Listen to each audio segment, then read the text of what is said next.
जो बच्चा नहीं कहना नहीं जानता, वो बड़ा होकर हर किसी का बोझ उठाता है।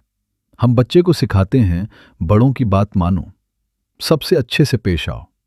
किसी को ना कहना बदतमीजी है, लेकिन हम ये नहीं सिखाते कि गलत बात पर ना कहना हिम्मत है, बदतमीजी नहीं।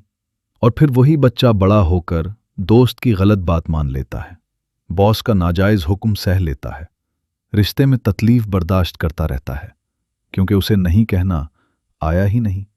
तो कैसे सिखाएं बगैर बदतमीजी के नहीं? पहले खुद करें। जब बच्चा कुछ मांगे और आप नहीं कहें, वजह बताएं। सिर्फ नहीं मत कहें, कहें अभी नहीं, क्योंकि ये बच्चे को सिखाता है नहीं के साथ वजह भी होती है। फिर बच्चे को मौका दें, घर में उसे हक दें कि वो किसी बात से इख्तिलाफ कर सके, अदब से लेकिन कर सके। और जब वो बाहर किसी बात पर नहीं कहे, उसे शाबाश दें, ना कि डांटें, क्योंकि आज का बाहिम्मत बच्चा कल का बाहिम्मत इंसान बनता है।